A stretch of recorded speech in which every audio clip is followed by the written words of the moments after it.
조심해야 돼. 자, 우리 오늘 말씀 함께 나누죠. 여러분 이게 요즘에 뜬 말은 아닌데 좀 됐죠? 흑수저, 금수의 수저 논란, 흑수저, 금수저, 다이아몬드 수저까지 요즘에 이제 많이 나와 있는데, 에런이 누구죠? 딱 에런 하면 기억나지 않아요? 앨런이 뭐야? 네. 에런? 네. 도널드 트럼프의 아들. 응? 그러니까 도널드 트럼프의 아들이 딱 태어났을 때, 태어나자마자 도널드 트럼프의 아들의 현금적인 가치, 그러니까 그걸 매기는 것도 좀 웃긴데, 이제 경제학자들은 그걸 매긴대요. 만수르의 아들이 태어났을 때, 태어난 순간 그 만수르의 아들이 갖고 있는 현금적인 가치, 그런 것들. 근데 이제 도널드 트럼프의 아들이 태어났을 때의 가치가 대략 한 4천억 정도 됐대요. 물론 아버지가 진짜 몇 수조 원, 수십조를 가지고 있는 재벌이니까, 어쨌든 그런 부분, 나중에는 그런 부분을 다 인수인계 받고, 증여든 상속이든 받겠지만, 갓난하게 아무것도 모르는 그 순간. 그리고, 많은 유명 인사들, 많은 디자이너들이 그 아들 태어난 걸로 인해서 선물을 보냈다라는 거죠. 그러니까, 우리가 잘 아는 랄프 로렌 같은 디자이너 같은 경우도 그 아들의 조끼, 어떤 그런 베넷 저고리 같은 거를 시즌 가장 리미티드 에디션으로 해가지고 모든 벌 다, 정말 살 수도 없는 이렇게 보내주고, 테디베어, 테디베어의 창업주도 축하하는 의미로 인형을, 거기서 나오는 모든 인형의 모습들을 그렇게 보내주고, 그리고 이렇게 유모차를 이렇게 받았는데, 유모차 위가 이렇게 완전 순금으로 돼 있는, 그걸 보면서, 소위 말해서 세상 사람들 얘기하는 다이아몬드 수저, 금수저라는 것이 저런 건가? 라는 생각을 해봅니다. 여러분들은 어때요? 나는 무슨 수저인 것 같아요? 물론 그런 기준을 우리 하나님 믿는 사람이 하면 안 되겠지만, 굳이 얘기하면 나는 흑수저였는지, 아니면 금운동 할 때, 그래도 최소한 내가 은수전 된다, 동수전 된다, 여러 가지. 한번 머릿속에서 그런 부분을 조금 기준하면서 오늘 말씀을 함께 들으면 좋을 것 같아요. 내가 국적이 어디냐도 참 중요하죠. 제가 이 비슷한 말씀은 주일 말씀 때 한번 언급을 했었던 것 같아요. 이 부분은. 국적도 되게 중요합니다. 출생도 중요하고. 왜 국적이 중요하냐? 우리가 지금 대한민국에 태어났으니까 지금 이렇게 살고 있지만, 만약 우리가 진짜 조금만 잘못해서 저기 위에서 태어났으면, 얼마나 힘들고 어렵겠어요. 아니면 잘못하면 지금 살아있지 못할 수도 있어. 거기 워낙, 웬만한 죄 지문은 수용소로 보내고, 아니면 조금 더 죄질이 나쁘면 바로 총살을 시켜버리는 그런 체제니까, 고모부, 친지들도 숙청하는 그런 곳이니까. 그래서 국적이 참 중요해요. 비단 꼭 북한 말고도, 중국이나 아니면 동남아시아 쪽에서만 태어났어도 지금 우리가 대한민국에서 태어나는 이러한 어떤 여러 가지 경제적인 부분, 문화적인 부분 또는 자유적인 부분은 못 누리죠. 누리지 못하고 살 겁니다. 물론 반대로 만약 내가 미국인으로 태어났다면, 아니면 유럽에, 특히나 동유럽이나 북유럽처럼 그런 좀 복지나 국민들의 행복의 어떤 만족도를 조사했을 때 상위 레벨에 있는 그런 나라에 태어났으면 지금 우리가 살고 있는 겪고 있는 어떤 경제적인 부담이나 어려움보다는 좀 더 낫지 않을까라는 생각도 할 수 있을 겁니다. 유학을 가가지고 아예 정착한 저희 동기나 후배들 얘기를 들어보면, 독일이나 보통 이탈리아 또는 루마니아나 북유럽, 동유럽 또는 스위스 이런 쪽에 정착을 많이 하면서 사는데, 여러 가지 물어보면 처음에 이제 언어 때문에 많이 힘들어요. 당연한 거겠죠. 근데 이제 한 2, 3년, 3, 4년 있다가 어학도 하고 학교도 다니고 하다 보면 언어가 해결이 되죠. 거기서 결혼을 하고, 소위 말해서 영주권이나 시민권을 얻고, 좋은 점은 일단 거기는 결혼을 하게 되면 집이 나와요. 집이 나오고 아이를 낳으면 집을 옮겨줘요. 더 큰 평수로. 무료로. 거기 복지 자체가 그래요. 근데 워낙 세금 자체가 60%니까. 예. 여러분들 1,000만 원 버시면 600만 원의 세금이에요. 그냥 일반 사람들도. 그런 부분이니까 대신 그만큼 그런 부분이 다 보장이니까. 그래서 생각을 해봤어. 자, 내가 한 500 번다고 치고, 그러면 300만 원을 세금을 내는데 집을 해결해줘? 그게 낫지 않아요? 지금 우리나라 현실에서는? 어때요? 어떻게 생각하셔? 야, 집 네가 사. 집 네가 사고 차도 네가 사고 대중교통비 다 그냥 네가 내고 다녀. 대신 너한테 세금 원래대로 그냥 한 15% 20%만 거둘게. 이거랑 세금 60% 거둘게. 대신 너 집 사줄 거야. 대중교통 다 무료거든요.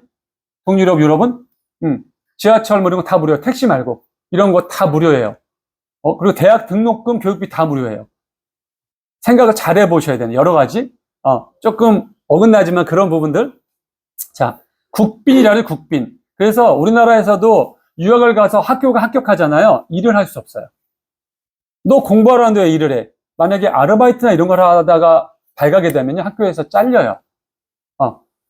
내가 너한테 뭐 등록금을 받냐, 뭘 받았냐? 다 해주는데 왜 너 여기 와서 돈을 벌어? 그건 안 되는 거예요.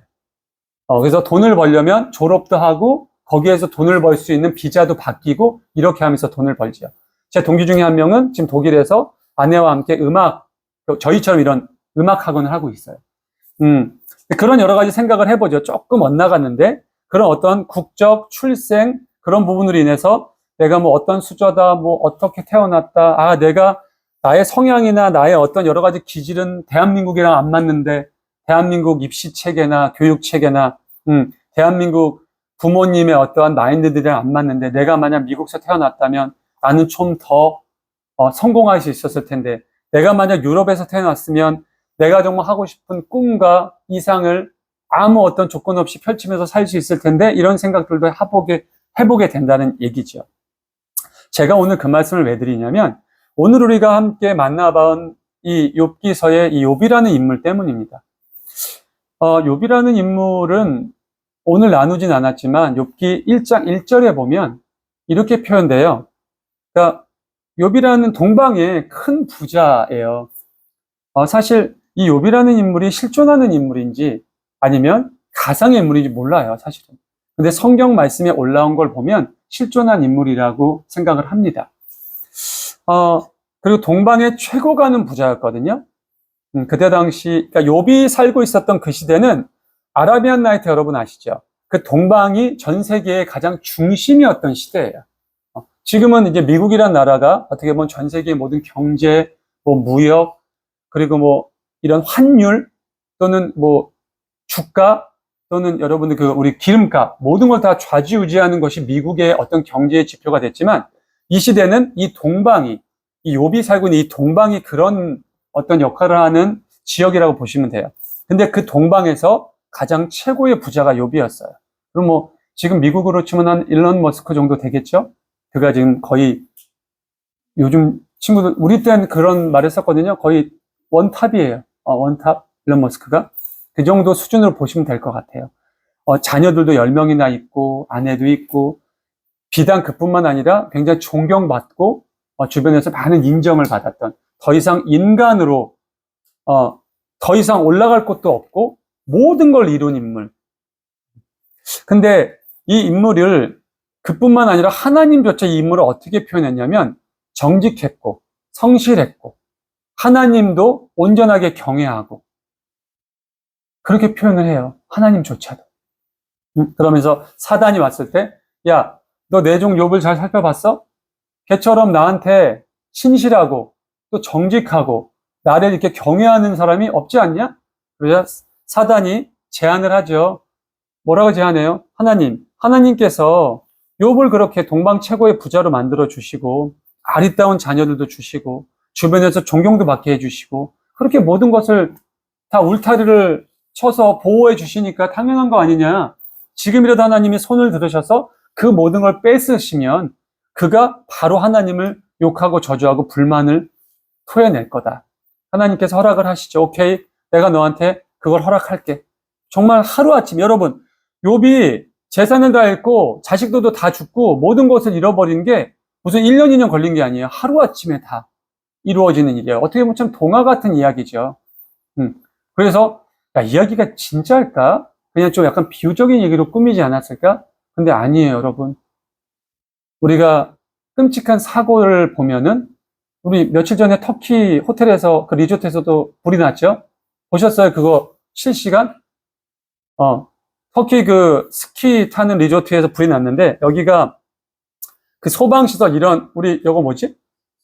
스프링클러 그게 안 돼 있대요. 모르겠어. 왜 안 돼 있었는지 모르겠어. 그러니까 꺼지질 못하니까 그 위에 십몇 층에서 사람들이 그냥 뛰어내려.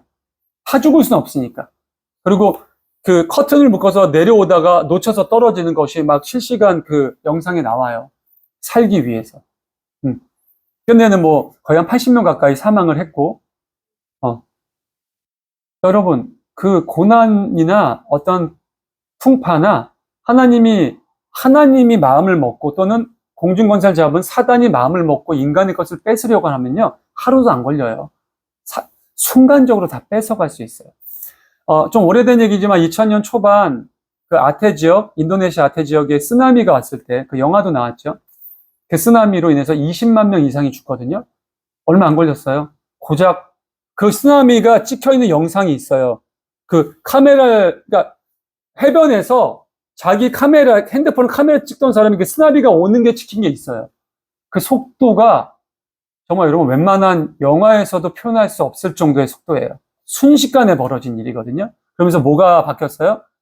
여러분, 지형이 바뀌었어요, 지형이. 그러니까 지도가 바뀌었어요. 쓰나미 이전의 지도와 쓰나미 이후의 지도가 바뀌었어요. 어떻게 보면 지금 욥이 그러한 환경을 맞은 거야. 풍랑이 불어서 집이 다 무너지고 갑자기 옆에 있는 도적대들이 와가지고 막 약탈하고 그러면서 모든 걸 잃어버렸는데도 불구하고 욥이 오늘 잠깐 올려주실래요? 우리 1장 21절 이렇게 얘기하는 거예요. 뭐라고 얘기했다고? 모태에서 내가 빈손으로 왔다. 맞죠, 여러분? 우리가 어머니 모태에서 태어날 때 희소라기 하나 안 거친 우리 벌거벗은 갓난아기로 태어나잖아요. 근데 내가 어차피 돌아갈 때도 빈손으로 돌아가는 것이 맞는 것이 아니겠느냐? 그저 나는 하나님의 이름을 찬양할 뿐이다. 어떻게 이럴 수 있을까요, 사람이? 정말 어떻게 이럴 수 있을까? 우리는 조금만 뭔가 막히고, 조금만 그래도 하나님을 원망하고, 하나님, 제가 하나님 앞에 얼마나 열심히 했고 그랬는데, 나한테 이런 고난을 주세요. 나 하나님 안 믿을래. 제 주변 친구들 중에 그런 친구들 꽤 있거든요.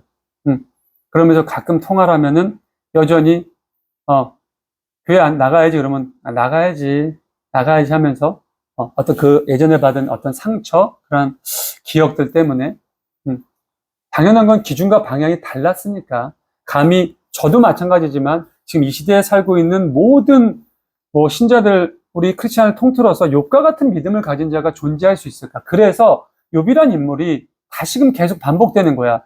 실존했을까? 저 인물이 정말 실존한 인물일까? 아니면 하나님께서 이런 인물이 실존했으면 좋겠다라는 바람, 하나님이 인정하시는 완벽한 믿음의 소유자로 욥이라는 어떤 허구의 인물을 만든 게 아닐까? 여전히 지금도 갑론을박이 계속되고 있어요. 근데 어찌됐건 그렇게. 근데 그의 아내조차 얘기를 하죠. 그렇잖아요. 아내조차 생때 같은 자식들 다 잃어버렸어. 떵떵거리고 살다가 갑자기 생그지가 돼버렸어요. 근데도 남편이 어떻게 너는 그렇게 얘기하냐? 야, 차라리 너 지금이라도 하나님 저주하고 차라리 죽어. 그게 낫지 않겠니? 넘겨주실래요? 그러니까 뭐라고 해요, 욥이? 아내에게? 아이고, 이 사람아, 왜 너도 그렇게 어리석은 여자들처럼 이야기를 하느냐? 되게 중요한 단어예요, 여러분. 어리석다라는 것이 우리가 믿음을 제외하고 세상의 어떠한 기준과 방향으로 바라봤을 땐 많은 것으로 적용이 돼요. 예전에 여러분 용각산 아시죠? 아세요? 용각산 이렇게 은색으로 돼서 이렇게 뚜껑이 열어서 가루로 목 좀 칼칼하거나 그러면 이렇게 용각산을 열은다. 그러니까 근데 얘가 잘 열어야 된다. 세게 열면 이렇게 튀어. 그러니까 딱 열다가 용각산에 튄 거야. 그래서 내가 친구를 먹이려 하는데 걔가 옆에 튄 걸 분다고 후 불어버린 거야. 그래서 야, 이런 어리석은 내가 차마 목회자라 쌍욕은 못하고 이런 어리석은 야, 이걸 닫고서 불어요. 닫고서 거기 있는 거 반 정도가 다 날랐어. 반 정도. 얼마나 세게 불었으면 또. 그러니까 세상의 기준은 그런 걸로 어리석다. 조금 생각이 짧구나. 조금 더 생각해봐. 한 번만 더 생각해봐. 그러는데 성경에서의 어리석음은 단순해요, 여러분. 딱 하나밖에 없어요. 하나님을 원망하고 하나님을 저주하고 하나님의 뜻과 계획을 우리는 감히 알 수 없어요. 여러분, 헤아릴 수 없어요. 왜 하나님께서 지금 이러한 상황을 마련하셨을까? 제가 여러분들에게 3년 전에 우리 뒤에 계신 우리 전누리 성도가 알아요. 왜냐면 전누리 성도가 그때 신현동 쪽에다가 가게 오픈하고 우리도 그때 그쪽에다 교회를 하려고 알아보고 있었거든요. 옆에 마음에 드는 곳도 있었어요. 정말 너무나 마음에 드는 곳도. 그러니까 딱이었어. 그러니까 우리는 말씀드렸지만 아래에도 교회 성전을 건축하지만 동시에 거기가 홀로 좀 많은 문화적인 활동도 있었으면 좋은 바람이 있어서. 근데 우리 전누리 성도 매장 있는 옆에 건물 4층에 엘리베이터 열자마자 바로 이렇게 펜트하우스처럼 열리면 이렇게 바로 들어가. 그리고 크기도 딱 아담해. 거기 한 40평 정도 된 것 같은데 또 너무 좋은 게 이쪽 창문으로는 창가 테라스가 있고요. 이쪽으로는 뒤 테라스가 또 이제 뒤 테라스가 이렇게 반타운으로 돼서 딱 무대예요. 너무 마음에 드는 거야. 그리고 그때 당시에 금액도 나쁘지 않았어요. 그래서 여기로 하면 좋겠다. 그러고서 기도를 하는데 하나님이 저에게 증산동으로 가래요. 서울로 가라라는 거야. 다음날 아내에게 여보 증산동으로 가야겠는데 우리 아내가 안 간다고 그랬어요. 본인도 아마 그 얘기했을 거예요. 안 간다고 싫다고. 좀 다 알아보고 있는데 아니야. 하나님께서 증산동을 가래. 근데 오래 있게 하지 않을 거라고 말씀하셨으니까 가야 될 것 같아요. 그래서 그렇게 정리를 하고 증산동을 갔죠. 근데 아내가 얼마나 있을 것 같아서 뭐 한 3년 정도 있으면 되지 않을까? 그런 생각을 하고 있었어요. 하고 있었는데 결과론적으로는 1년 반 만에 돌아왔죠. 1년. 근데 증산동에 보낸 이유가 뭐였냐? 사실 되게 힘들었거든요. 증산동 때는 수요예배, 금요예배, 주일배가 다 있었어요. 왜냐면 어머니도 계셨고 이제 거기 기존에 있었던 성도들이 그게 예배가 원래 패턴이었으니까. 그러니까 수요일도 같이, 금요일도 같이, 주일도 같이. 사실 뭐 만만하다면 만만한 거리고 멀다면 먼 거리인데 그렇게 3일 매주 간다는 게 만만치가 않았어요. 근데 그렇게 가면서 근데 이유가 뭐였냐? 그 교회를 온전하게 마무리하기 위한 사람이 필요했고, 왜냐면 아버지가 돌아가시고 난 후에 제가 2018년도에 마곡동에 있는 한사랑교회로 간 이후부터는 사실 교육자가 거의 없다시피 그냥 성도들끼리 예배를 드렸거든요. 그건 아니거든요. 그리고 그건 예배로서 예배가 드려질 수도 없고, 분명히 질서가 있고 기준이 있는 거기 때문에. 근데 아버지가 하셨고 어머니와 동생들이 그동안 이끌어왔었던 어떤 그러한 수고, 그러한 어떠한 마음, 그런 것들을 다치지 않게 그들도 이게 하나님의 뜻이구나라는 것을 온전히 받아들일 수 있게 잘 마무리하는 시간이 필요했는데 그게 1년 반 정도 걸렸던 거죠. 전 처음에 만약 이쪽에서 했으면 거기 언제 정리할까요? 빨리 정리하라고 아마 제 스타일상 그랬으면 그게 그들에게 아마 엄청난 상처, 그리고 어떻게 보면 정말 이 친남매 그리고 친아들 이런 것까지 찢어질 수 있는 정도의 사건이 될 수 있었을 수도 있어요. 근데 그런 부분들을 다 생각하시고 왜 증산동을 가야 할지 그때는 몰랐지만 하나님의 뜻을 나중에 알게 됐고 이게 맞았구나. 나는 3년을 생각하고 갔지만 하나님은 고작 1년 6개월 만에 저를 다시 이쪽으로 오게 해주셨거든요. 그때도 와서 여기서 예배드릴 생각이 아니었어요. 사실은 지금 옆에 여러분 보시면 예전에 동네 카페 자리 2층이 났었거든요. 그 2층이 거기다 한 40평 냈는데 딱 그냥 교회 자리야. 딱 직사각형 전형적인. 예. 그래서 거기를 가려고 했었는데 제가 아내에게 여보 우리가 지금 어차피 월세도 내고 이런 부분에 부담을 굳이 갖지 말고 지금 고작 우리가 그때 여기 왔을 땐 성도가 우리 둘이 예배드린 적도 많거든요. 별로 없으니까 일단 여기서 드립시다. 그러다가 어느 정도 성도가 좀 채워지고 때가 됐을 때 우리가 기도하면서 한번 옮겨봅시다. 그렇게 기도가 됐는데 그것도 요즘에 이제 이렇게 딱 진행된 걸 보면 하나님께서는 우리가 원하는 장소를 원하셨던 게 아니라 당신이 지시한 곳, 내가 다 마련해 놨다. 대신 아직 네가 때가 아니야. 그러니까 너희의 어떤 지식이나 너희의 지혜나 너희의 방법으로 하려고 하지 마. 더더욱 그래요. 왜냐하면 저희는 주의 종이니까. 여러분들이야 주님의 자녀고 백성이니까 어떻게 보면 하나님 저는 이 방법이 좋은데 이 방법으로 좀 해주시면 안 될까요? 라는 제안도 할 수 있어요. 또는 어떤 그러한 하나님과 딜을 친다는 거는 좀 경망스럽지만 그런 것도 할 수 있어. 하지만 종은 그런 게 없어요. 종은 그냥 코 낀 사람이거든. 종이 생각이 어딨어. 그렇잖아요. 노예가. 그러니까 말 그대로 옛날로 치면 노예야. 노예가 무슨 자기 주장이 어디고 그게 어디 있어요. 주인 뜻대로 활용되는 거지. 팔리기도 하고 주인 마음대로 죽이기도 했던 게 노예의 신분인데. 주의 종과 하나님의 관계는 그런 관계거든요. 그러니까 그런 것을 깨닫게 해주시는 시간이 필요했다라는 거죠. 어떻게 보면 욥은 이미 그 모든 것들이 다 정립이 돼 있었던 인물이었던 거죠. 그러니까 하나님조차도 욥과 같이 정직하고 성실하고 신실하고 나한테 순종하는 자를 난 본 적이 없다라는 거예요. 그렇게 하나님이 말씀하세요. 하나님조차. 이렇게 다 뺏었는데도 전혀 입으로, 입술로 하나님께 범죄하지 않아요. 이 사람아, 왜 당신도 이렇게 어리석은 여자들처럼 말을 하냐?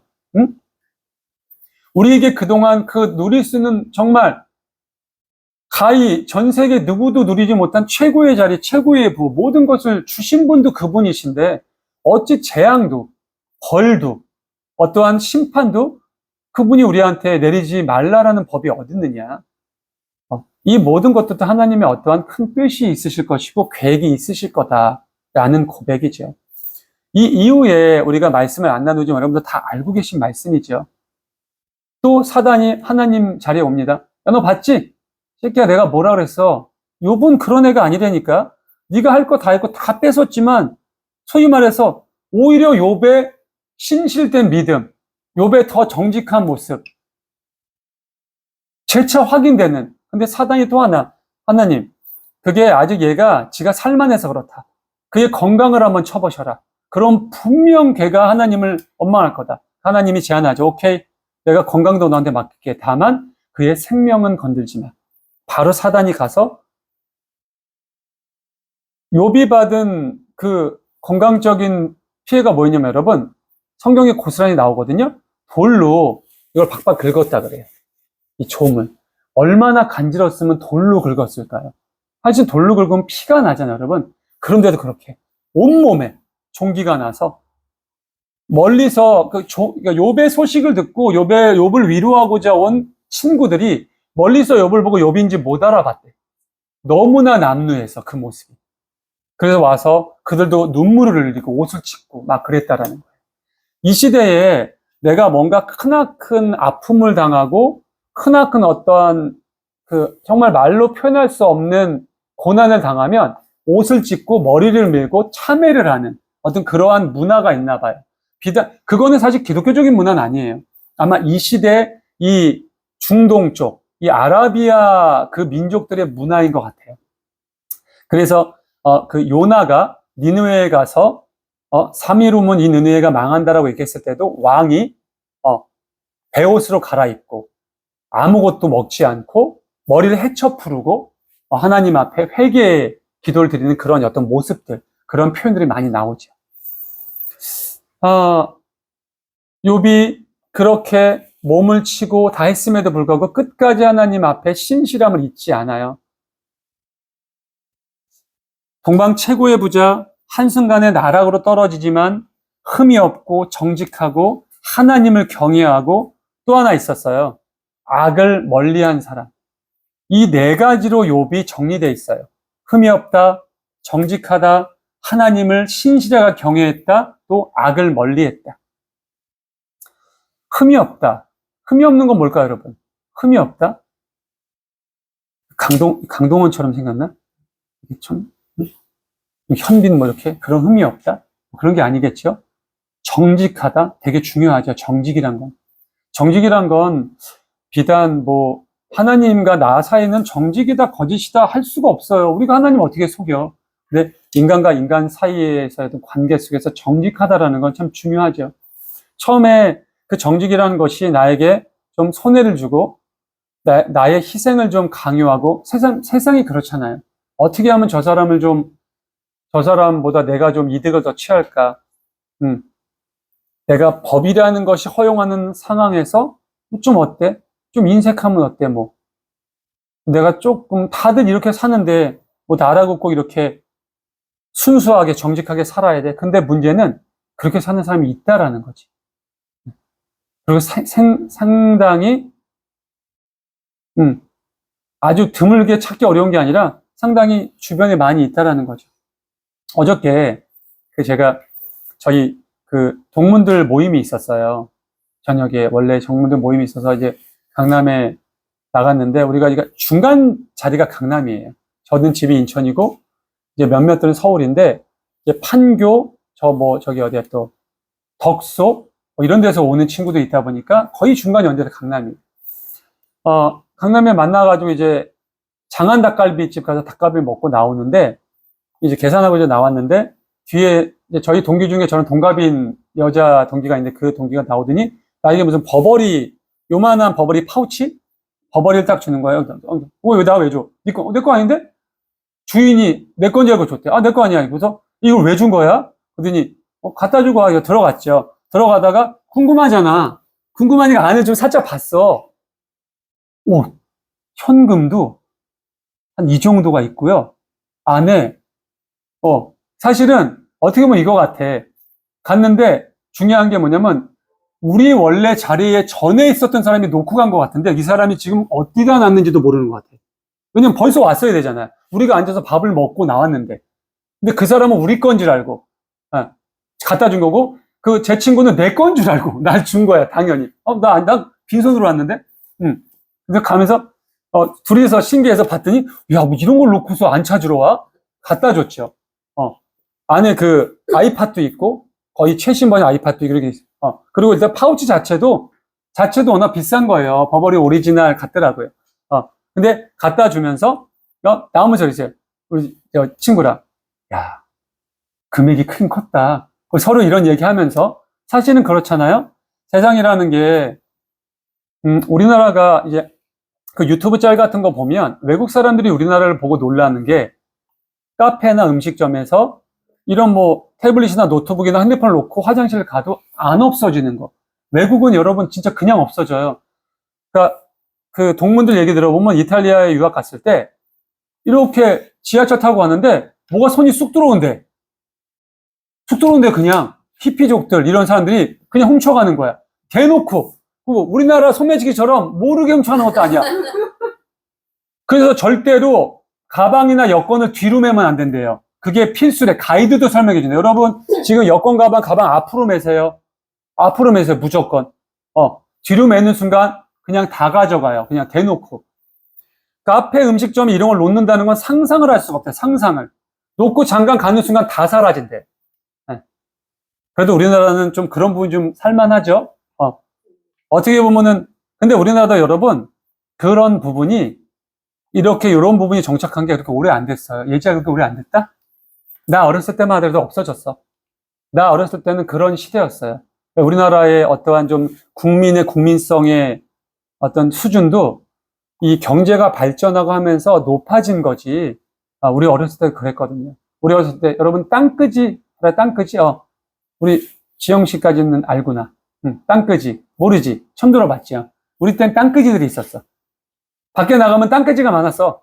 그러니까, 이 나라가 6.25 사변이 끝나고 외국에 많은 저명한 사람들이 저 나라가 회복되려면 100년도 더 걸린다 그랬어. 되게 어려웠어요. 어려웠는데 내가 어렸을 때 80년대 초반에도 밖에 나가면 그지들이 많이 있었어요. 그래서 막 피해 다니고 그랬다니까? 이렇게 들어오니까. 애기니까, 나도 어렸으니까 걔네들 치근하게, 불쌍하게 바라보는 마음보단 더럽고 냄새나고 이렇게 바라보는.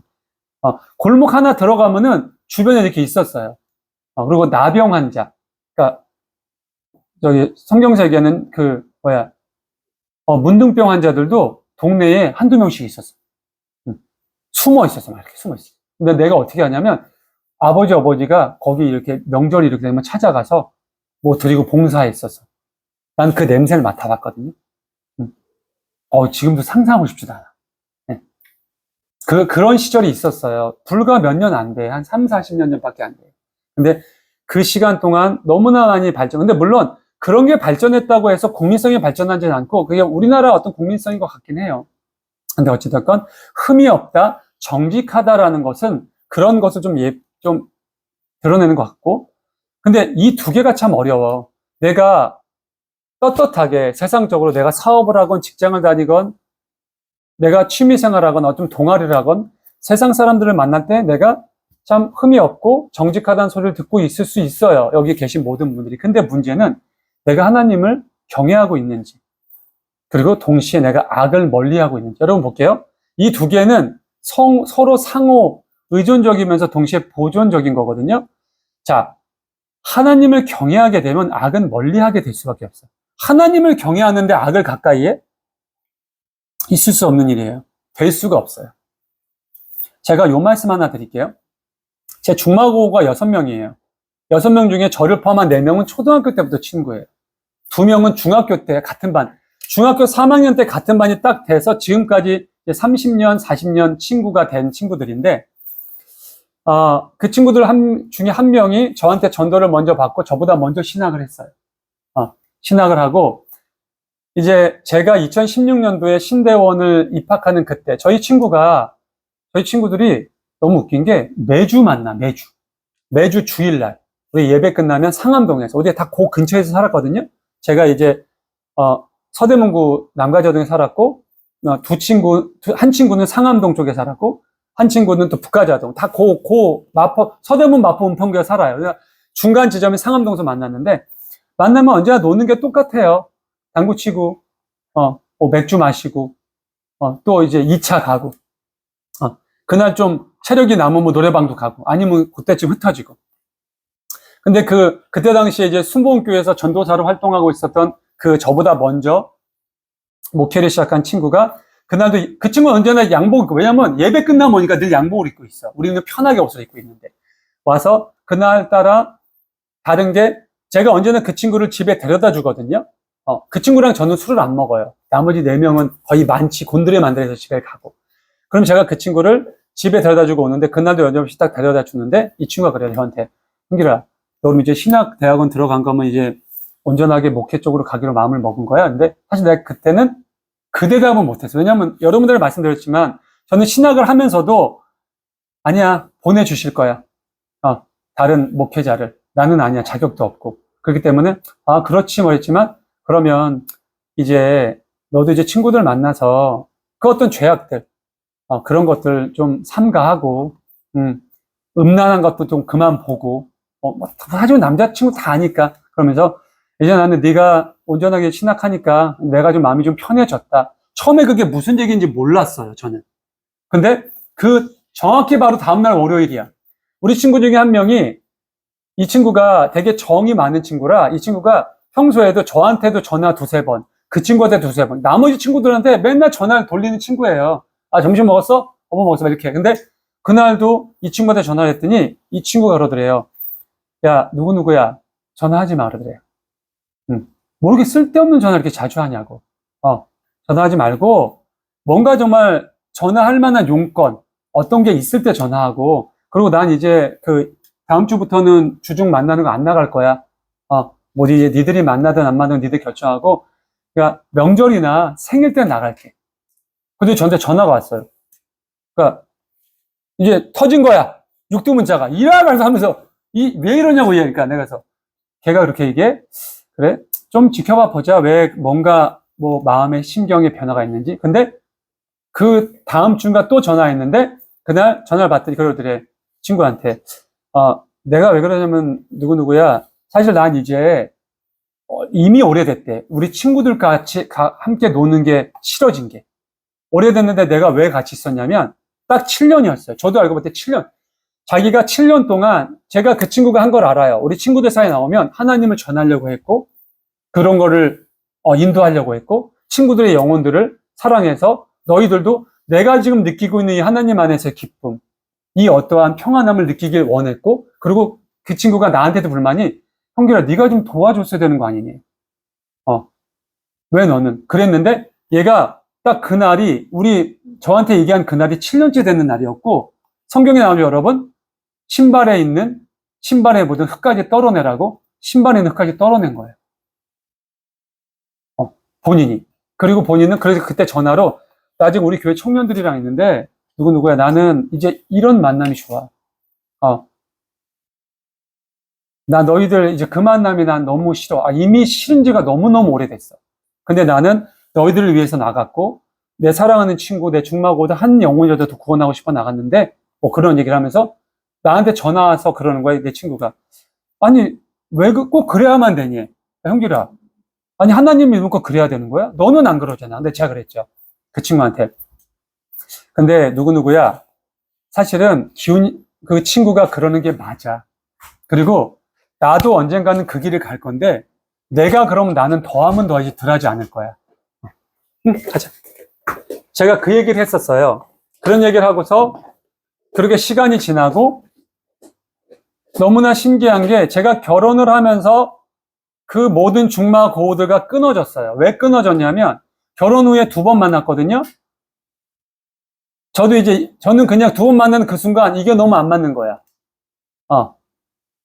너무 이게, 뭐, 재미없고 그걸 떠나서, 이 환경, 이 분위기, 이 느낌, 여전히 술잔을 거느리면서 서로 제 기준 하에서 쓰잘데기 없는 정치 얘기하고, 쓰잘데기 없는 여자 얘기하고, 쓰잘데기 없는 그런 얘기하는 게, 이제는 아닌 거예요.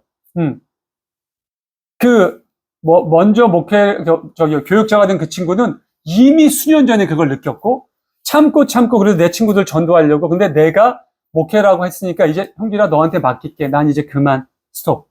간 거예요. 근데 저는 물론 지금도 기도를 하죠, 하나님께. 하나님, 제 친구들에게 제가 진심 어리게 그들을 전도하고, 그들에게 기회를 줄 수 있는 시간을 꼭 주시라고. 그리고 전 친구들한테 가끔 그래요. 친구 중에 한 명이 저한테 그래요. 야, 근데 너는 왜 안 그랬니? 걔는 우리를 그래도 막 하려고 그랬더니, 나도 언젠가 너희들에게 그런 기회가 있을 거야. 대신 내가 너희들한테 부탁할게. 무슨 부탁이니? 죽지 마. 진짜 그랬어요. 농담 아니었어요. 죽지 마. 내가 너희들에게 그걸 얘기하기 전에 죽어버리면은 방법이 없어. 어떻게 해줄 방법이 없어. 그래서 전 그때 무슨 얘기하냐면, 왜 저주 아니야? 저주하는 게 아니야. 내가 너한테 얘기한 거잖아. 음주운전 하지 말고, 저희 친구들은 음주운전을 그냥 평범하게 하는 애들이에요. 음주운전 하지 말고, 술 좀 그만 마시고, 좀 적당히 마시고, 그리고 세상 사람들 쫓아가려고, 그런 쓸데없는 괴, 그런 거 하지 말고, 정직하게. 제가 그때 그 얘기 했어요. 정직하게, 성실하게 살아. 그러다 보면 내가 어느 순간 너희들한테 진짜 진심을 다한 어떤 그러한 너희들의 영혼을 구원하는 기회가 있을 거야. 뭐 그런 얘기. 악을 멀리했다라는 건 그런 것 같아요. 어떻게 보면 제 그 친구는 저보다 더 먼저 하나님을 경외했죠. 그러니까 그 악이 싫었던 거야. 여러분, 악이라는 게 제가 여러분들에게 누누이 말씀드려요. 세상의 법에 저촉되는 게 악이 아니라니까요. 하나님이 싫어하는 걸 하는 게 다 악이에요. 근데 그 친구 그게 싫었던 건데, 저는 그래요. 와, 얘 어떻게 7년을 버텼을까? 저는 7년이 아니라 7일도 못 버텼다니까?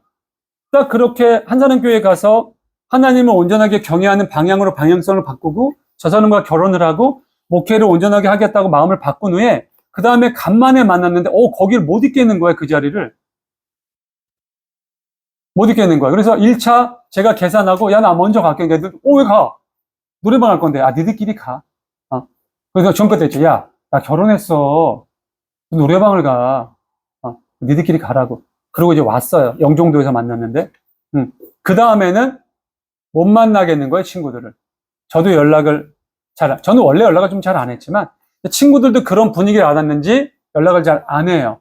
그러니까 이게 그냥 끊어지게 되죠. 마지막으로 한마디만, 시간 좀 지나면 한마디만 말씀드리고 마무리할게요, 여러분. 여러분, 진태현이라는 배우가 있어요. 아세요? 한번 찾아보세요. 진태현이라는 배우. 그러니까 이름이랑 여러분들이 얼굴이 매치가 안 돼서 얼굴 보면, 이 배우 알 거예요. 유명한 배우예요. 진태현이라는 배우가 얼마 전에 신앙 고백을 하는데 되게 딜레마에 빠졌대요. 하나님을 알고 하나님을 전적으로 만난 후에 예전에 알고 지냈던 친구들이랑 다 끊어졌는데, 왜 끊어졌냐면 하나님을 믿고 친구들을 만나러 나갔는데, 오히려 자기는 그 친구들에게 하나님을 전하고 싶어 나갔는데, 오히려 예전의 모습으로 자기가 빠져드는 걸 보고서 안 되겠다 싶었대요. 아니구나. 그러면서 어떤 딜레마가 왔냐. 그래도 내가 전도하고 그동안 수십 년 동안 중마고인데 내가 하나님을 믿고 있었던 이유만으로 이들을 끊어내는 게 맞는 것인지. 우리 아내도 그걸 보고 저한테 묻길래, 아니, 맞는 거지. 그건 고민할 것도 없는 거야. 맞는 거예요. 부모도 끊어내는데 무슨 친구 따위를, 자식도 끊어냈는데, 내가 내 뱃속으로 난 자식도 끊어냈는데, 내가 너희에게 화평을 주려고 온 걸로 착각하지 말아라. 나 너에게 칼을 주러 왔다.